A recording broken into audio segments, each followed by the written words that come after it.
ഇത് വന്നിരിക്കുന്ന ഇതേപോലെ പ്യുവർ കോട്ടണിനകത്ത് മിറർ വർക്ക് ഒക്കെ ചെയ്തിട്ടുള്ളതാണ്. ഇതേപോലത്തെ കോട്ടൺ ആണ്. സ്ലിറ്റ് ഉണ്ട്, വിത്ത് കോട്ടൺ ലൈനിങ് ആണ് കൊടുത്തേക്കുന്നത്. ഇതേപോലെ പാച്ച് ചെയ്തിട്ടുണ്ട്. ഇത് കാന്താ സ്റ്റിച്ച് വിത്ത് തിക്കത്തായിട്ടുള്ള പാറ്റേൺ ആണ്. ഇതിനകത്തേക്ക് ഇതേപോലെ 2 കളേഴ്സിലാണ് വരിക. സ്ലിറ്റഡ് ആയിട്ട് വരുന്ന ഒരു ബ്യൂട്ടിഫുൾ കുർത്തി, ഒരു ജാക്കറ്റ് കുർത്തിയാണ് ഇത്. സാങ്കനേരി കൈൻഡ് ഓഫ് നല്ല പ്യുവർ കോട്ടണിനകത്ത് വന്നിട്ടുള്ള ജാക്കറ്റ് കുർത്തി. ഒരു കൈൻഡ് ഓഫ് ഒരു ട്യൂണിക് ആണ്.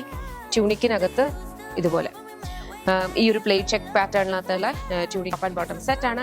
സിൽക്ക് കോട്ടൺ ഫാബ്രിക്കിനകത്താണ് വന്നേക്കുന്നത്. ഇതേപോലെ വരും. ഇതേപോലെ നല്ല ഭംഗിയുള്ള ത്രെഡ് എംബ്രോയിഡറി ആൻഡ് ഈ ഒരു കൈൻഡ് ഓഫ് ഒരു സ്റ്റിച്ചും കൂടി വരുന്ന രീതിയിലാണ്. സ്ലീവ്സിലും ഇതേ ഡീറ്റെയിലിംഗ് വരുന്നുണ്ട്. ഇതേപോലെ വീഫ് കോട്ടണിനകത്ത് പാച്ച് വെച്ചിട്ട് ഹാൻഡ് വർക്ക് ചെയ്തിട്ടുള്ള സ്ലിറ്റഡ് കുർത്തി. ഇത് ഒറിജിനൽ മിറേഴ്സ് ആണ് കൊടുത്തിരിക്കുന്നത്. ഒരു കൈൻഡ് ഓഫ് ഒറിജിനൽ മിറേഴ്സും അതേപോലെ കട്ട് ബീഡ്സും കൊടുത്തിട്ടുണ്ട്. സ്ലിറ്റഡ് ആണ്, ബോഡി വിത്ത് ലൈനിങ് ആണ് വരിക. ഇതേപോലത്തെ ഒരു ഡ്രസ്സാണ് കേട്ടോ. ഇതേപോലെ ഗ്യാദേഴ്സ് ഒക്കെ വന്നിട്ടുള്ള ഒരു കൈൻഡ് ഓഫ് ഒരു ഇമ്പോർട്ടൻറ്റ് പാറ്റേൺ ജോർജറ്റ് ആണ്. ഇതിലേക്ക് നമ്മൾ ഹാൻഡ് വർക്ക് കൊടുത്തിട്ടുണ്ട്. കട്ട് ബീഡ്സും ഒക്കെ വെച്ചിട്ട് ലാസ്റ്റിക്കേറ്റ് ചെയ്ത സ്ലീവ്സും